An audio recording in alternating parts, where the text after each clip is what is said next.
So, the pandemic was horrible, and we're starting to come out of it. But during this pandemic, we had no new Survivor seasons, and I'm a lifelong Survivor fan. We watched every season, and I decided that I would watch every season of Survivor. Why? Because I just wanted to rewatch it, and it was a perfect pause where I wouldn't have to watch current Survivor, and I could just catch up and re-enjoy these 40 seasons of Survivor. And I have to say, it took me a very long time to watch it. If you want to check out my journey of my Survivor watching, check out my podcast, The Evolution of Survivor Strategy. It's on my Darth Show YouTube channel. But today today is my ranking of the 40 seasons of Survivor. I haven't done a ranking video in a while, and the ranking videos I've done for Star Wars, haven't done for Survivor yet, and this will be probably a really long video, so I understand people that don't want to watch it, but this is as always, this is an act of love for one of my favorites, one of the two reality shows I actually watch, and one I still really enjoy. Looking forward to season 41. Hopefully it's good. So let's begin the Survivor ranking. So Survivor season ranking them. There's 40 seasons to rank, and like I said, I've watched all these seasons this year, and I was keeping up an up-to-date ranking, and finally I looked at the list, and then I finally was rearranging things at the end. But this is my list. This is not your list. So what are your lists? I'll ask you at the end of the video. But for now, enjoy the video for my Darth Survivor rankings. So at number 40. My number 40 season is Survivor Thailand. Survivor Thailand, for me, is a season that I don't find any of the characters really memorable. And not likable either. And it's also a very boring season. And that's the thing with these season rankings, is that the 40 season for me is there's nothing really exciting happens. There's only like one interesting character, and that's Brian, who wins the game.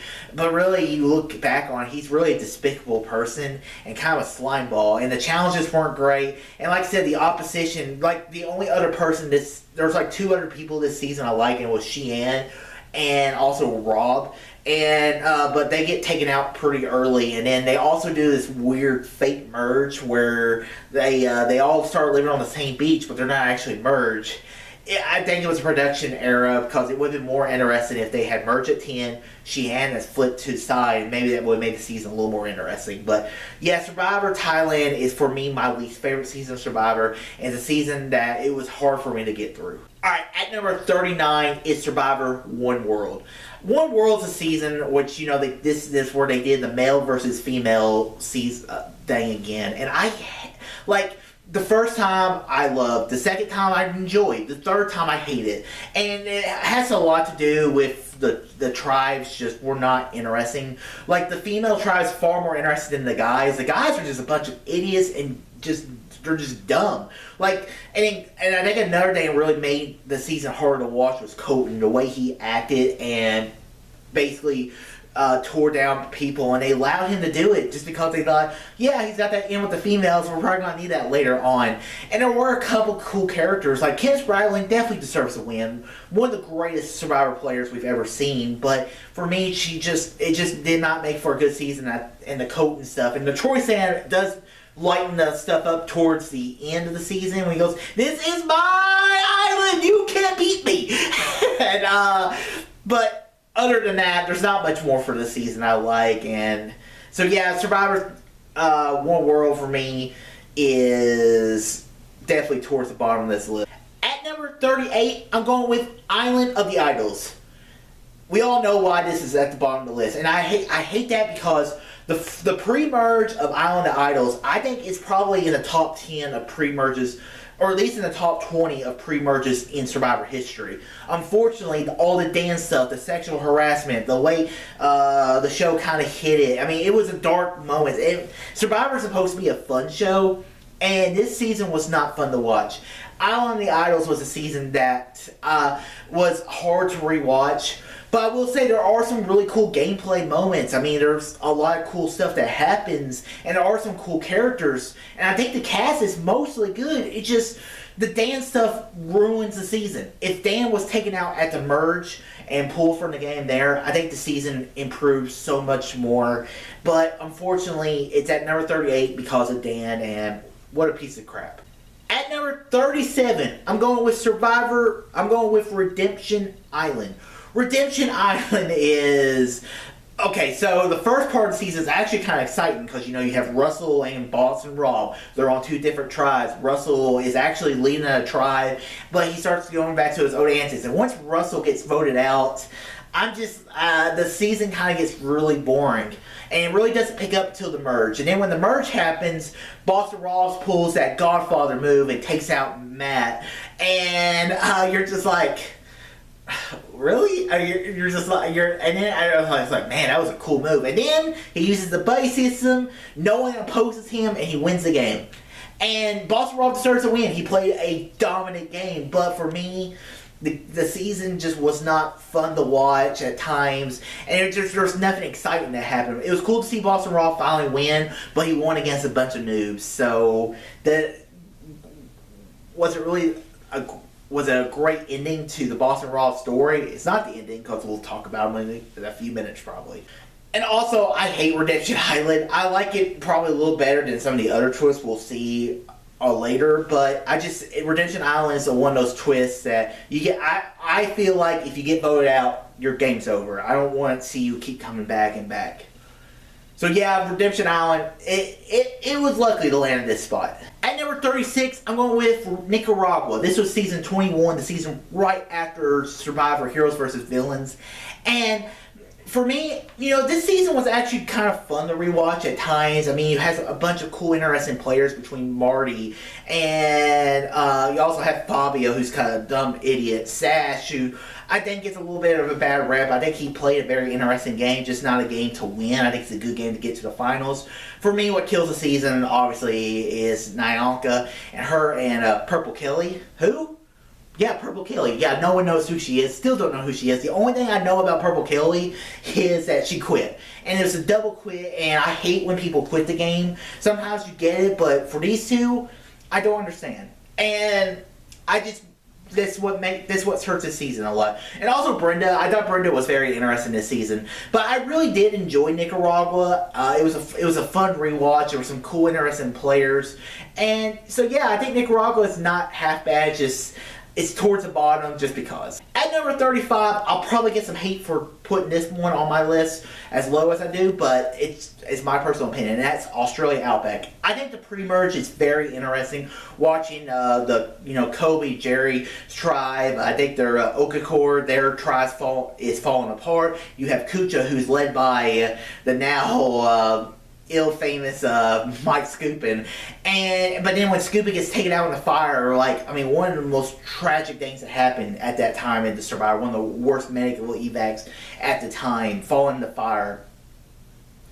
But I think the pre-merge is actually pretty fun. The challenges were interesting, but Kucha was definitely dominating that game. And then the stupid twist of a tiebreaker decided by all your past votes, which screwed Jeff Varner, got him taken out too early. Because I think if that twist wasn't in there, I think it would have been a little more interesting. But that's how the game was played. And then the end of the game, you knew Kobe was going to make it to the finals. Don't agree with Tina winning, but Kobe should have taken Keith. And I thought it was cool seeing Kobe, who's one of the most popular Survivor players to ever play. But for me, it's just an ass season. So yeah, that's what I got to say about Australia Outback. I know I want to get some flack, but I just don't like the second half of the season. At number 34, I'm going with Guatemala. I really like Guatemala. I think it has some really cool moments. It's the first time we brought captains into a season. So you had Bobby John and Stephanie. They get a second chance. They mostly want to give Stephanie a second chance. And they're probably just like, well, we'll put Bobby John because he kind of got screwed in that season too, right? Yeah, sure. Okay. And most of the cast is kind of forgettable. There are some fun characters like Judd. When he gets voted out, he's like, thanks guys. I hope you all get all bitten by a crocodile, scumbags. But there's some interesting characters like Rafe, Rafe was a kind of interesting character. Would love to see him come back. And Danny wins the game, and I think Stephanie kind of gets screwed over a little bit, but people voted back then more on personal reasons over how you play the game, because Stephanie had left a big body trail and she really had no shot of winning. So yeah, Guatemala lands in this spot for reasons. I will say, seeing seasons in the actual wilderness, like in Guatemala with the Mayan temples, was pretty cool. Something we don't see anymore. At number 33, I'm going with Worlds Apart. Worlds Apart was it was blue collar, white collar versus no collar. Stupid twist. And I hate, the one things I hate about this season is that they keep mentioning, I have that white collar mentality where we don't know how to make a fire, we would just get a blue collar person to do it. Funny moments there, the blue collar's we're here to work hard, and no collar's man, we're on the beach, man. We're just gonna let it go, and we're gonna see how the game takes us. So a lot of that stuff, the pre-merge wasn't that interesting to watch. You get the introduction of Joey Amazing, but I will say I really enjoyed Mike, and I think Mike's a player who I would have been very interested to see him play at Winners at War. But I think it was fun to watch Mike play in this season. It was he was kind of Tony-ish, where he was kind of in the trees doing the spying thing. And Rodney, the funniest of Rodney's I'm here, doing dishes on my birthday. All these stupid scumbags abandoned me on my effing birthday. Rodney, great character. Would love to see Rodney come back. Played a very underrated game. So yeah, Rodney and Mike and even the GN who played her idol on herself at the merge vote, and it was the most votes ever cast for one person in Survivor history at that point. So I really enjoyed this season. I think it's very underrated. At number 32, I'm going with Game Changers. Game Changers is it's up and down, up and down. It's like a roller coaster this season. And it has some cool moments in the season. But I feel all the cool, interesting characters like Malcolm, JT, Sandra, they all get voted out in the first part of the game. And the second part is kind of all over the place. There's some cool little moments that happens, but then there's also some dark moments, like when Jeff Varner calls Zeke out as being transgender, and it was just a dark and ugly moment in the show, in the episode, and it was hard. It was a hard episode to rewatch. It was cool seeing Brad Culpepper kind of Aussie his way to the finals and lose like Aussie would. But I have to say, it was, like I said, I very much enjoyed most of the season. It was also interesting to watch Sarah play the game. I thought she played a very dominant game, but her edit gets kind of cut up by Sari, who loves Sari and everything, but Sarah wins the game and Sari gets taken out 6, and I hate how Sari gets voted out. Never got a vote cast for her, but because everyone had an idol or an advantage, it caused Sari to go home. And I think now that's why we see in current Survivor, where we only see the idol good for 2 tribal councils. And I think it's to avoid eliminating too many idols. Like, what if Sari had an idol? Would they have been like, okay, I guess we'll have to, go back to camp and we'll do this again tomorrow. So yeah, Game Changer for me, it's the weakest of all the All-Star seasons, and that's why it's at this low on this list. At number 31, I'm going with Edge of Extinction. This was a captain season. We brought 4 people back: David Wright, Kelly Wentworth, Joey Amazing, and Aubrey. And the cast, there's some good characters or some bad characters. Like War Dog was fun to watch. Rick Devens. I hate the Edge of Extinction though. But, you know, it was funny though with Reem on the Edge of Extinction because she kind of brings some light to it. It's like, dude, whatever, man. Like, screw you, dude. And like Reem was just a bow of sunshine on that Edge of Extinction. And I have to say, I thought Edge of Extinction, like I said earlier in this video, I don't like people coming back, but it was a little more interesting than the Redemption Island twist. And when Chris decides to make fire against Rick, but Rick Devens was the star of this season, finding the idols and winning the challenges. Like, I like it when he falls off one of the challenges and when Bro says, the 4 most fittest men, and Rick's like, you mean the 5 most fittest people here. You're just like, oh damn, Devens, you're great. But when Rick loses fire making and Chris wins, I don't agree with Chris winning, just due to the fact that he didn't play Survivor, he played Edge of Extinction. I think it's two different games. My personal opinion. Hopefully, I think Edge of Extinction would be good if we cut it off at the merge. Like, you do Edge of Extinction pre-merge. Once the merge happens and that one person comes back, Edge of Extinction is over with. I think it would be a better twist if we did it that way. Hopefully we'll see that. Maybe in the future, if they decide to bring back Edge of Extinction. At number 30, I'm going with Survivor Fiji. Fiji is a season which, you know, we're in Fiji forever on all future seasons. But I think their season has some very interesting characters. This was the first season with the current immunity idol. Before this idol now you have to play before the votes are read, but after the votes are cast. So it made it for a little more interesting because people would find these idols never get voted out. So the current idol is what we're still using today. But this season has some many interesting characters, between Dreams to Yowman to Earl. And the twist of the season, though, the haves versus have-nots, was not the greatest twist Survivor's ever done, and hopefully it's a twist we never see again. It was an interesting idea, but it probably shouldn't have been done. So, but other than that, I think Fiji is a very rewatchable season, and it's a season I really enjoyed watching. It was highly recruited, and a lot of people did live in California, so we don't get more of the diversity on where people are from, because we do get a very diverse cast. Maybe this is what Survivor. I think this season in Cook Islands are what Survivor will look like going forward, and I think Fiji's a good season. It's a little underrated. At number 29, I'm going with Exile Island. This Exile Island was the first season where we brought Exile Island in as a full twist of the season. Basically, tribe won a reward or immunity challenge. They sent somebody to Exile Island where they have a chance to find the immunity idol. This was the first season with the Super Idol. Super Idol you could play after the votes are read. Still, the Super Idol has not played yet. Maybe one day we will see the Super Idol play it. Maybe we won't, because I kind of like not having the Super Idol in the game. It kind of thinks it gives people too much power. But the pre-merge was kind of interesting because, you know, once this was the first season where we had four tribes, all divided between men and women. And then we mixed the two tribes up. The Lamina tribe, very boring tribe. But then you have the Kasaya and Shane.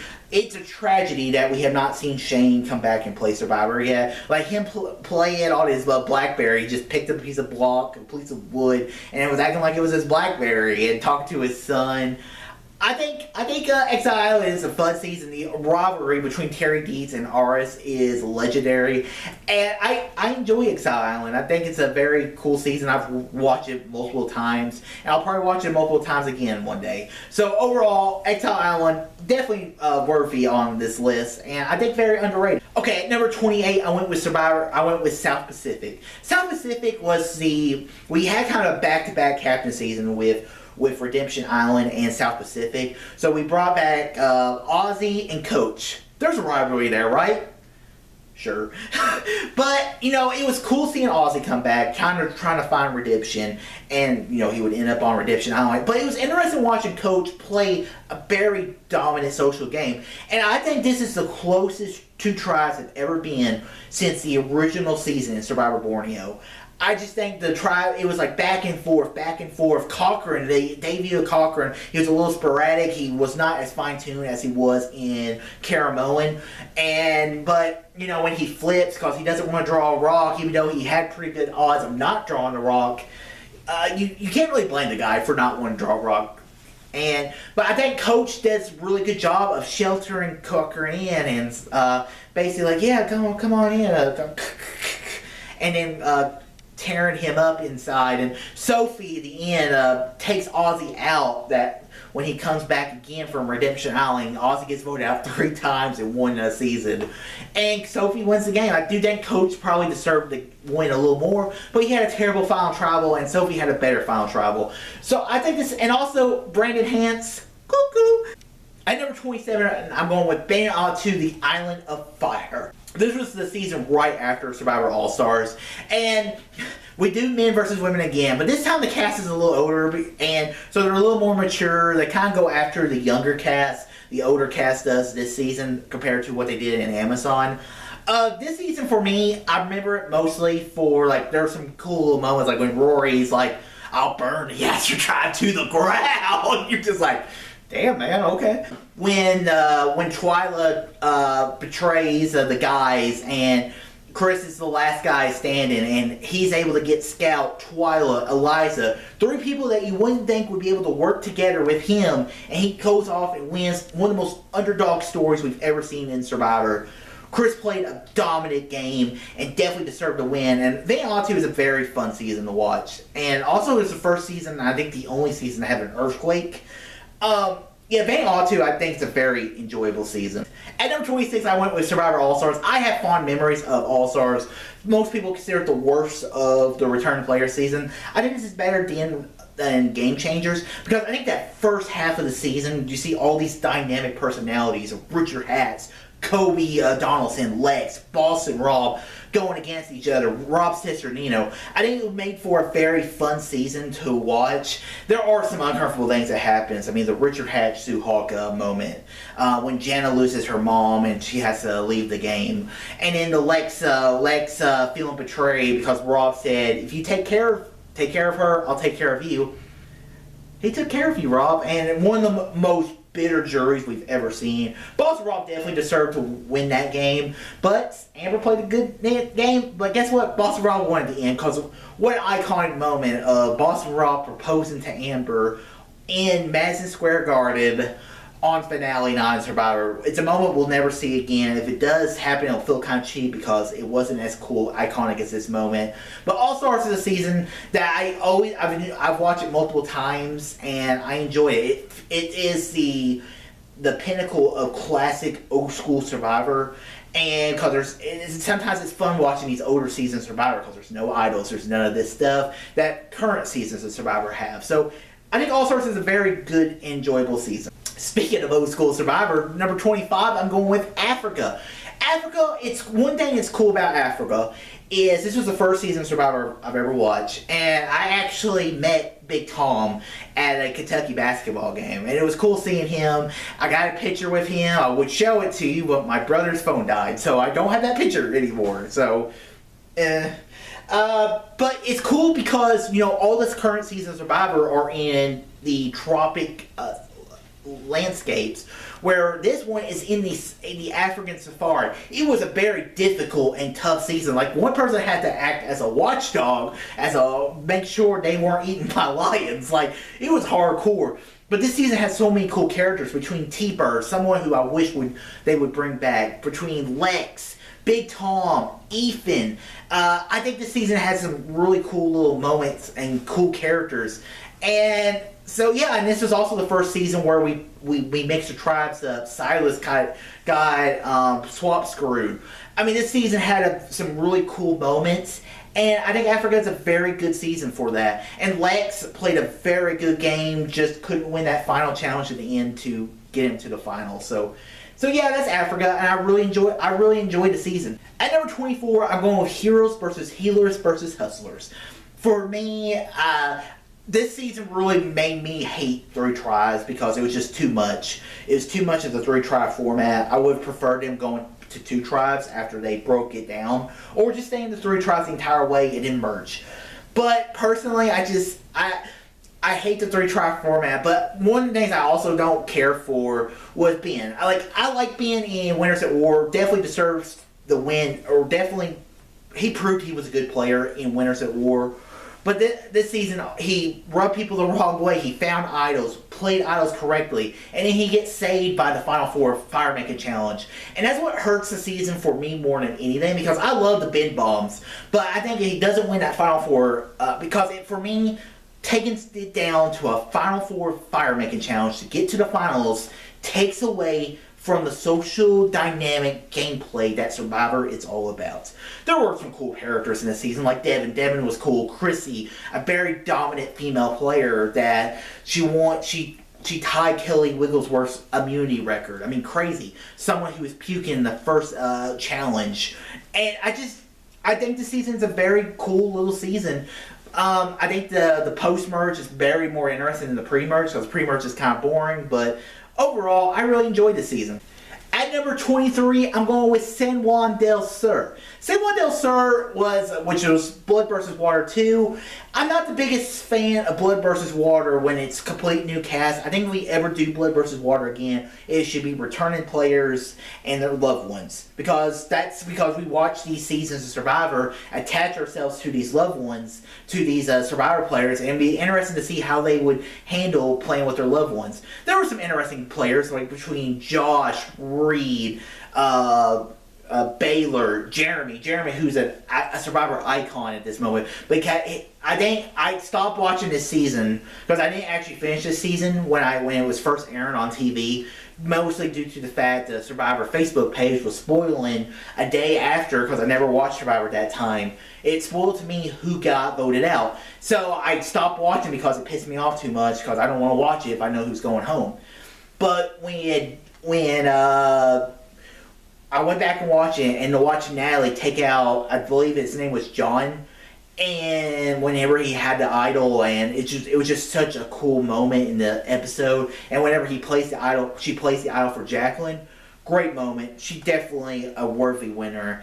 And I come around and like San Juan del Sur. It's not one of my favorite seasons, but it's very enjoyable to watch.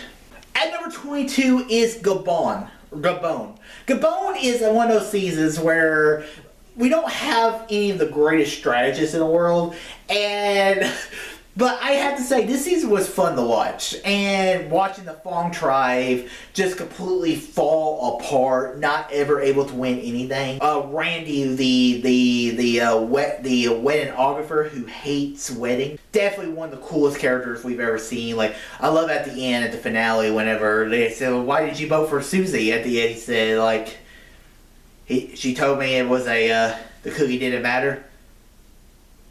It was $1 million cookie. You're just like, oh my god, that's crazy. Sugar, who basically gives Bob $1 million because she kind of reminded him of his dad, and the Corinne was kind of the second coming of Jerry Manfey, and the season was very enjoyable to watch at times. Had some fun little moments. Kenny, I would love to see Kenny come back because I thought he was a very cool little strategist. Was maybe a little young for the game at the time, but I think if he came back now, more mature, I think he would probably do a little better. Okay, at number 21, I'm going with Ghost Island. Ghost Island is a season that I love. Like, it was a season that I didn't watch the entire Ghost Island, and I binged it, and I enjoyed it so much more probably than what I would have if I was watching week to week. But yeah, watching Donovan and Wendell just dominate the game was just incredible to watch. Wendell kind of reminds you, like whenever the one guy gets voted out at the merch episode, when Chris Noble gets voted out, Dominic goes, "Chris Noble, it's been a pleasure bringing you coffee every morning. See you on the other side, brother." And you're just like, oh man, that's just such a cool little vote out. And then Wendell, when he does a little rap, he says, "Oh yeah, here's some advice. Stop saying I so much and stop rapping. You're trash at rapping. Put the mic down. Put the eraser down. Use an eraser." Like, you're just like, oh my god, it's so cool.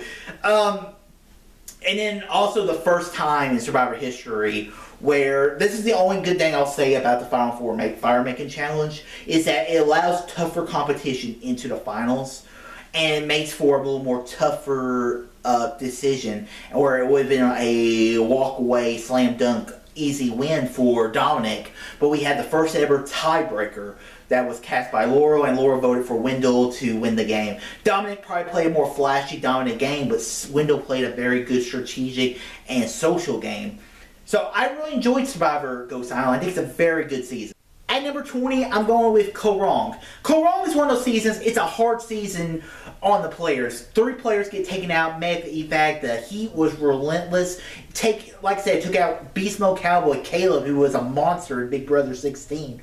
Took out Joe, and also took out I can't remember. It took out Neil. I mean, it was a hard season, but the season had some very interesting players, and I really liked Jason and Scott. They were bullies in the season a little bit, but they were relentless. And like when they take the water out, like they hide the flint, they hide when they hide the machete out, and then they take the water. Like, oh, we'll make water this way. And they just take the jug of water, pour the water on the fire. You're like, damn, that's hardcore. I like it. But then the season also got some other cool players. Like you have Sydney, who's a very interesting player. You have Michelle, Ty. I mean, Mark the chicken. I mean, very iconic things there.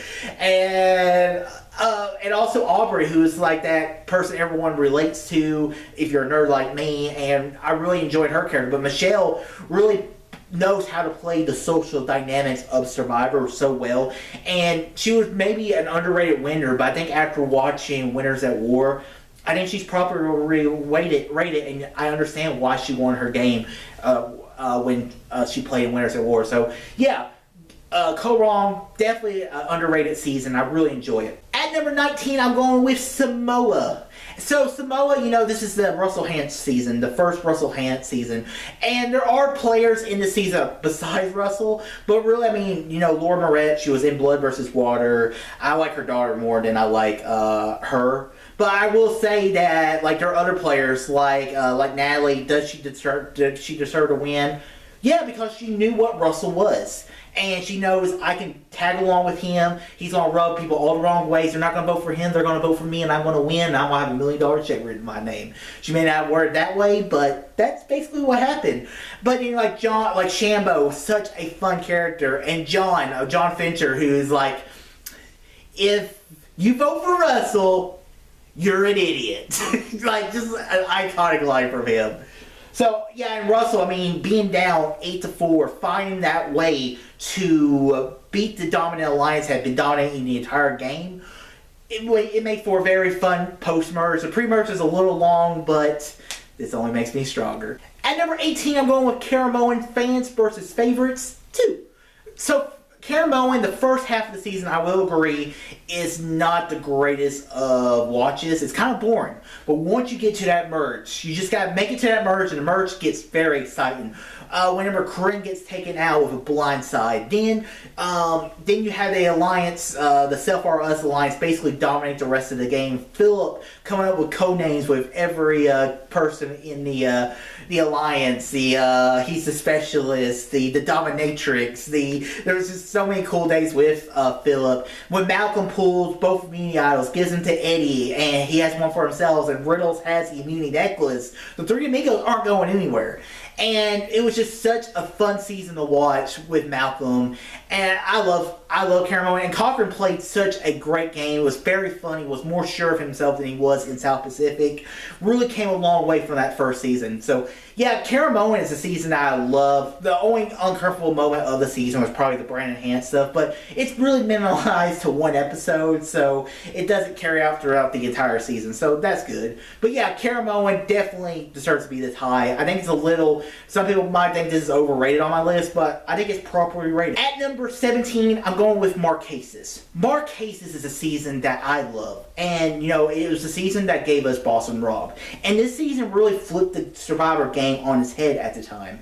Because, before this, Richard Hatch first came up with the alliances. And we've been doing this thing. You have your alliance with your tribe. You go out, you dominate the other part of the alliance, the other tribe, and then you go to the finals. Marquesas is the first time where people of the big part of the alliance said, we worked ourselves too hard. Nayla and Pascal worked themselves too hard. And they turned the game on its head, flipped it on the Power 4 alliance, and completely flipped the game. And also the blind side of Hunter on Boston Rob, which really I think was what got Boston Rob into Survivor All-Stars, to pull that power move is really just such a great blindside. And he's like, it turned Survivor to people some people were wanting just to play the survival game, building a society, where other people's like, I didn't come here to do this. I came here to play people against each other. And that's what Survivor is at its core. And also great players like Kathy and Sean and Visepia.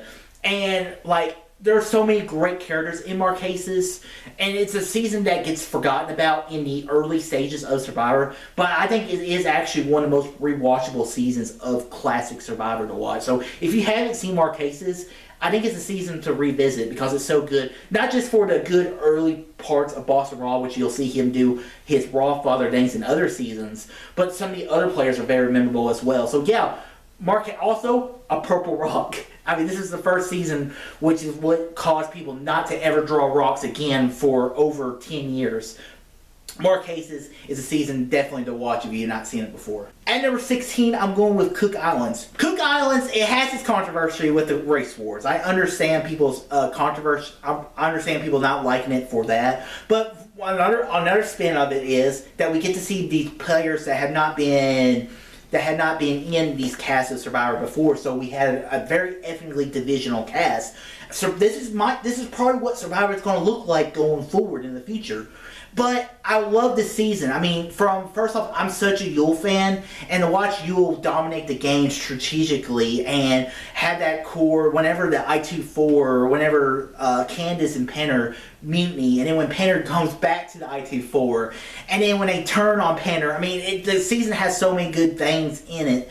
Also, I mean, there are other great players. Like I said, Yule's great, but this is also our debut season of Ozzy. Ozzy was that Mexican character who was Dolphin Boy. He could swim. He could do anything the average person could not do. Then you have other players in the season that was interesting, like Penner. Penner is like one of the great characters, Survivor characters of all time.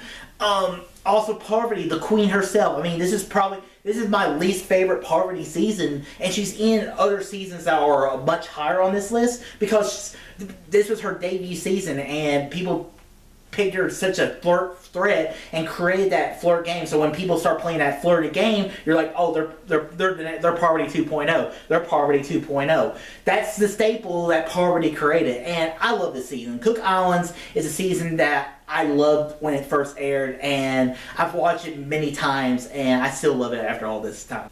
At number 15, I'm going with Blood versus Water.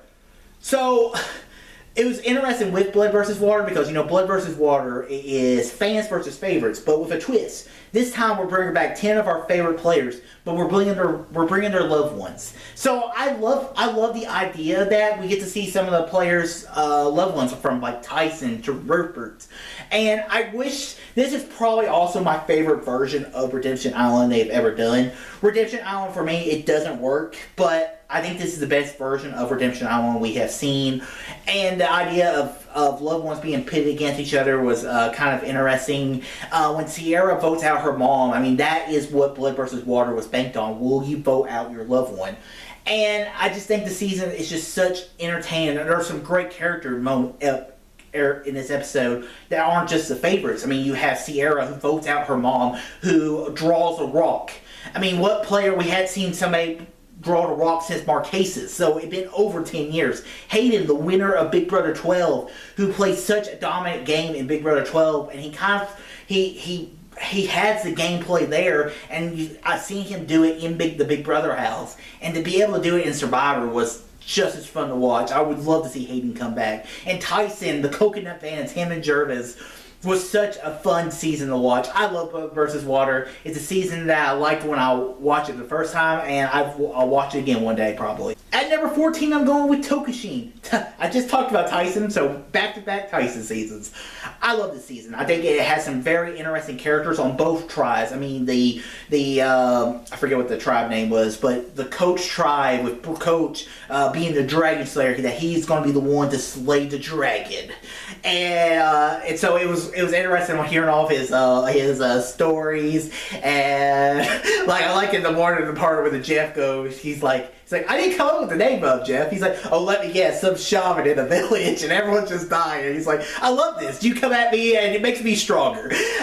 Tyson's a very fun and interesting character. But the show had one of the most interesting dynamic relationships we've ever seen, which the bromance of Steven and JT. JT, who plays a perfect game, the first perfect game in Survivor history. Only 2 people play a perfect game, JT and Cochran. JT's probably he's had a lot of missteps since his first debut season, but you know, sometimes it's hard to recapture your freshman glory, and it's hard to return back to the glory days of your first season. And JT is a mantra of that, but he plays such a good game. Socially, he was great.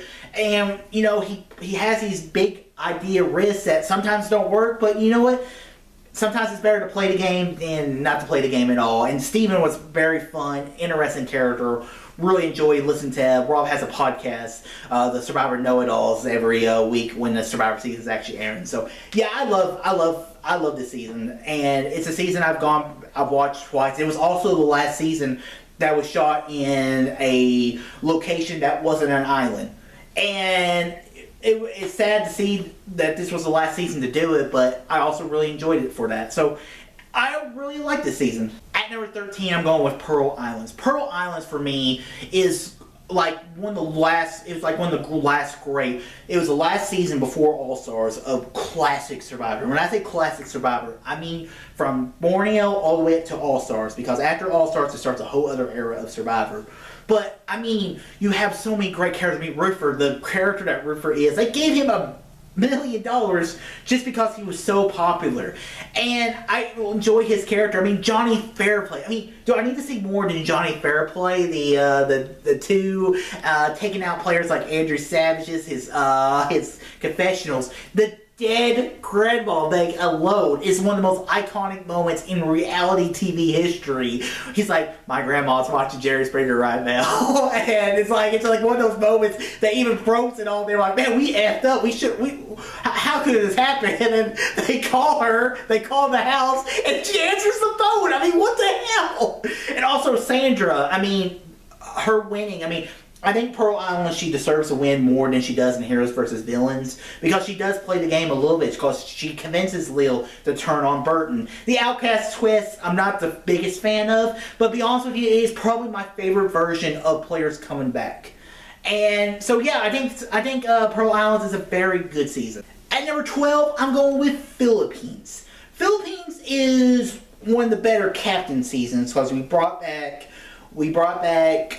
Russell Swan, we brought back Mike Scoopin, and we brought back Jonathan Penner. They're all split up into 3 different tribes. This is also the debut season of Malcolm and Denise. And what makes this season so good is a lot of the seasons after Heroes vs. Villains up to Philippines, the cast was terrible. And what makes this season so good is the casting was great. I mean, you have so many great players from Malcolm and Denise, but you also have like Jeff Kent, the baseball player. I mean, it was crazy to see him, and I enjoyed him. Would love to see him come back for another season. But I thought this season was great. I mean, Penner had some really funny moments. He's like, see, I'm a storyteller. That's what I do. And I mean, it's just like, I enjoy Penner so much for the season, and then Scoopin, it's a little uncomfortable now talking about him, but at the time I enjoyed him. And Lisa completely, she said, you know what, I'm here to play the game, and she played the game really hard at the end, going for the home run. But Denise played such a good game. I mean, for someone who was at every tribal council, kind of like Stephanie was in Survivor Palau, but go to every tribal council, listen to people, communicate, and able to dominate the game in a social way was crazy. Because this season really gave us 3, from South Pacific to One World to Survivor Philippines. We got 3 dominant female winners, and it's something that we haven't seen since. But I love the season for that. Philippines is such a good season. At number 11, I'm going with China. China is the season that I really enjoy. First off, it's in China location, so it's cool to see the different kind of locations. I love these seasons that we're not on the beach, we're not on Fiji. I love Fiji, but you know, at times I'm like, okay, I'm ready for something new, guys. Come on, let's go somewhere else. No, Fiji again? Okay. But I really enjoy China. I think that, once again, what makes a good Survivor season is the cast, and the cast is so good this season. From players that get taken out too early, like Aaron, who I think he could have gone on a good run if if he didn't get swap screwed. Would love to see him come back for another season. But, watching Todd and Amanda just dominate the game, Todd taking out John Rivera at the merge. James has 2 immunity idols. At the Final 7, he should play 1 idol. You would think he would play an idol, right? No, he goes home with 2 idols in his pocket. What the hell just happened? And it's just such a crazy moment. Fiji, just a very interesting player as well. This season is so good, and the location is great. Todd, a great winner. Amanda, a great finalist who would go on to play 2 more times. Both times she played, she was such a big threat. And I love this season. At number 10, I'm going with Palau. Palau is you look at the 2 tribes, and you would think one tribe would dominate the other, but the other thing happens. And it's the only time in Survivor history we do not merge. The Karor tribe dominates or conquers the Yulong tribe. But you're rooting for Yulong, you're rooting for Stephanie, and you're rooting for Bobby John, and you're like, come on, you can win. You can win. And no, you can't. And then it was the season that gave us the tiebreaker, the Final Four. We had a Final Four fire making challenge in this season, but also the fire making challenge when only 2 people were left on the tribe. They did a fire making challenge. It was a little easier than what it was now, but it's such a fun season to watch. And Tom plays such a dominant game. That final Muni challenge, Baba Booey, which took 11 and a half hours, where it canceled Tribal Council because it was like 2 or 3 o'clock in the morning. It was too late to do Tribal Council, and they did a Burville one. Tom takes out Ian. Tom goes to the finals. One of the most dominant winners we have ever seen. Was 1 vote away from playing a perfect game, and good old damn old Kobe, and just because he hated Tom so much. At number 9, I'm going with Millennials versus Gen X. This season, I think, is such a good season, and it was our first season that we're now in the Fiji. I mean, it was the first season where the cast members got evacuated due to the hurricanes or the cyclones. And I know people hate on Adam Klein, but me personally, I do relate to Adam Klein. And I mean, this past time I watched this season, I cried. I teared up watching this season, and I felt for him. And like that moment with him and Jay, when Jay's like, he's no longer a dirtbag in my eye. He's a really good dude. He's a warrior. We're both here for our moms. And it's such a sweet moment. But this cast has so many great characters. Between David Wright, just a character who is scared of everything and goes off and wins those final challenges. Hannah, who is so unsure of everything. But then you have Brett, the gay cop from New York who has never been outed who comes out as gay on national television. I mean, the season had so many dynamic stories, and like I said, I think Adam definitely deserves a win, and I love the season for that alone. I think Adam played a very good game. I think David played a very good game, and it's a good season. At number 8, the season that started it all, Borneo. Definitely probably the best cast of Survivor we've ever seen. I will only say that the season probably is a little dated today due to the fact it's different than the Survivor we see today. But without the season, I mean, the season gave us the alliances, what known as a Pagongan, a tribe getting decimated as soon as the merge hits. They go down one after another. Pagongans are usually pretty boring, but the first time it happened, it was interesting to happen. Watching Richard Hatch kind of give us as the viewers, like, the cockiness, him sitting in the tree saying, like, he said, well, I'm already the winner. The $1 million check's already written out to me. Like, Richard played such a dynamic, villainous game, walking around naked, basically making people so uncomfortable, but he got in people's heads. And in the Sue Hawk speech at the end, I think we should make it as Mother Nature attendant for the snake to eat the rat. Like, holy crap, what a great speech, and it's definitely one of the most iconic moments in Survivor history. Love the season. At number 7, I'm going with Amazon. The Amazon is one of those seasons that it was the first season where we divided the tribes up by men versus women. And for me, what makes the season so good was Rob Cesternino. He is so funny. He he's like I'm always going to machete, but in the first the guy's like, we will not lose a challenge. Okay.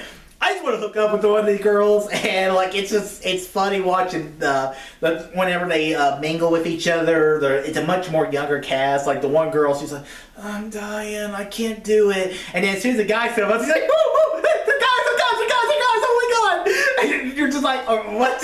Oh, okay.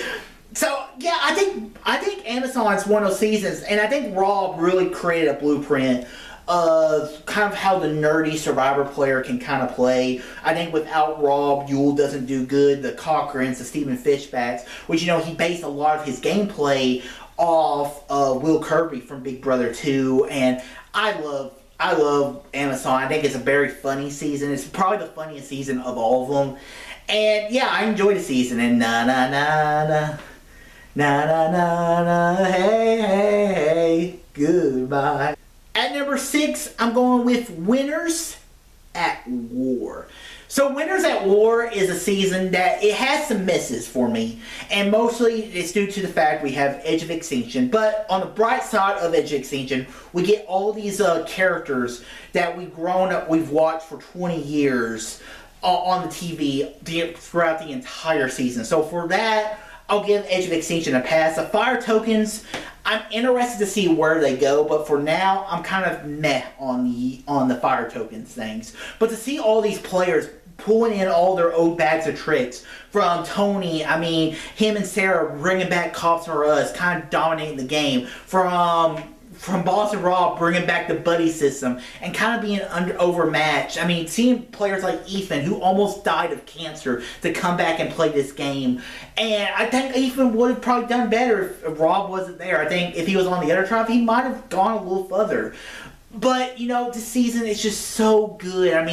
There's some great idle plays. There's some, the stupid audible, the live tribals gets annoying for me at times. But, it was pretty dynamic at times. And when Tony takes out Sophie and eventually becomes the winner, who never got a vote, Tony played a much better game than he did his first time. And it's hard to play better than your first time, as most people do not win their second time. And I don't even think Sandra played better her second time than she did her first time. So I think Tony is definitely the GOAT, the greatest of all time. This was such a fun season to watch. Would have loved for there to be a reunion show to see all these characters again one more time. Freaking COVID, but that's life. At number 5, I'm going with David versus Goliath. David versus Goliath. So, I love this season, and partly is because of Nick. Nick, from Kentucky, really represented Kentucky well, and I thought he played such a great game, but there were so many cool characters this season. This season has, for me, like one of the top 5 casts in Survivor history. I think Borneo obviously has the best, but I think David vs. Goliath is like second or third. There's so many interesting characters between Davey, like the black nerd character, and then you have like Christian. Christian is like this sporadic nerd character who talks so fast and he blows people away with his intelligence, but he also intimidates people, and people are endeared to him. There are other players on the Goliath tribe. David White, who is an actor who you would know him from School of Rock. It was crazy to see him play the game. Angelina, who was asking for Natalie's jacket, funny moments. And this also gave us the Idol Nullifier. Gabby, another interesting character. I love David vs. Goliath. I think it is definitely the best of the 30s. And one of the best seasons of the 30s. And I love this season. At number 4, I'm going with Cambodia, Second Chance.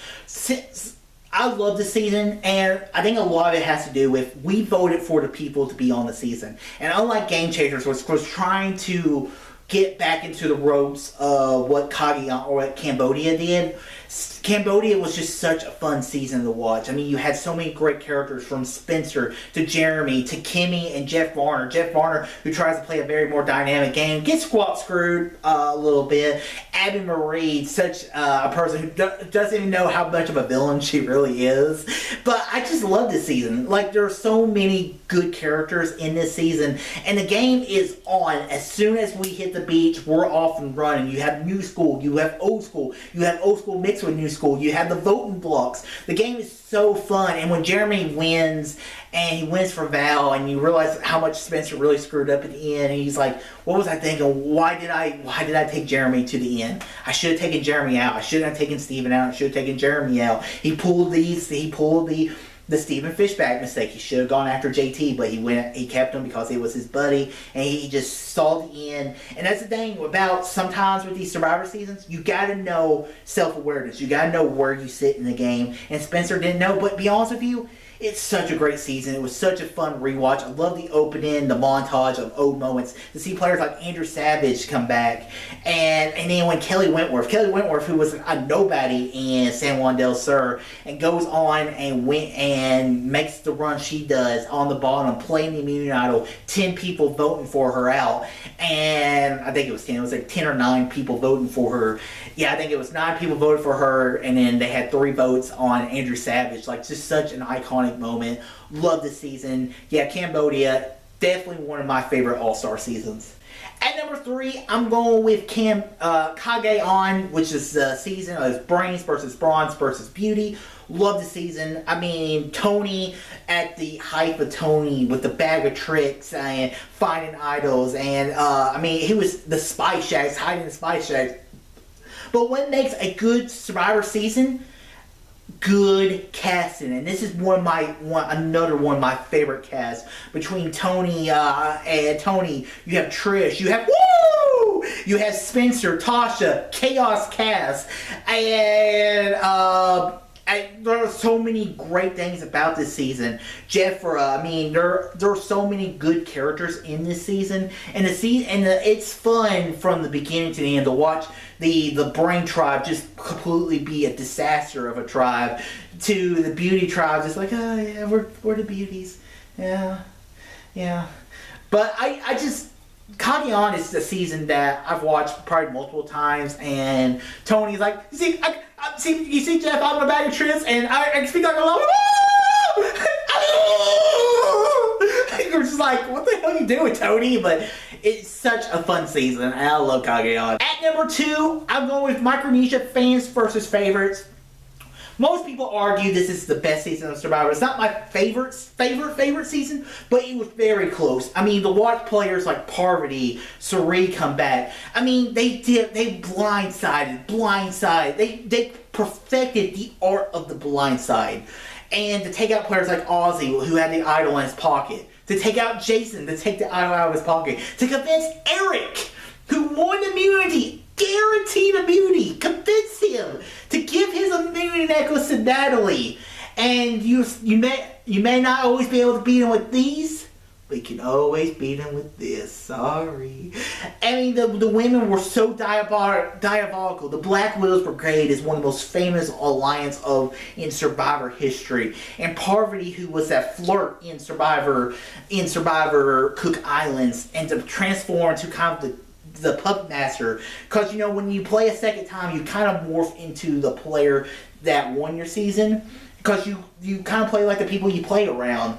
And she played kind of like Yule did, and she dominates that game, and it was so fun to watch. And my number 1 season of Survivor is Heroes versus Villains. This season for me, the only problem with this season is how it ends. But be honest with you, from day 1, from idols being played, the pre-merge is so exciting to watch. Between idols getting played, when Tom, JT, and Toby blindside 3, you're like, damn, and this is only like episode 3. Or was it episode 2? It was their episode 3 or 4. Then you have the rivalry, the feud between Russell Hands and Boston Rob. How Russell tells Tyson that he's on a boat out Parvati. And Tyson's like, yeah, I'm going to split my boat. But Russell was lying. And he voted for Parvati. Tyson voted for Parvati. Guess what? Russell played his idol on Parvati, which means Tyson goes home. What an idiot! And it was just such a good scene. And then when we get to the merge, you have 5 heroes, 5 villains. Who's going to win? Good versus evil? Evil, of course. And when Parvati pulls those idols out, when JT gave that idol to Russell, and you know, people will give JT a lot of flack for that move, but he was swinging for the fences. And if that had worked, he would have gone down as what an ingenious move.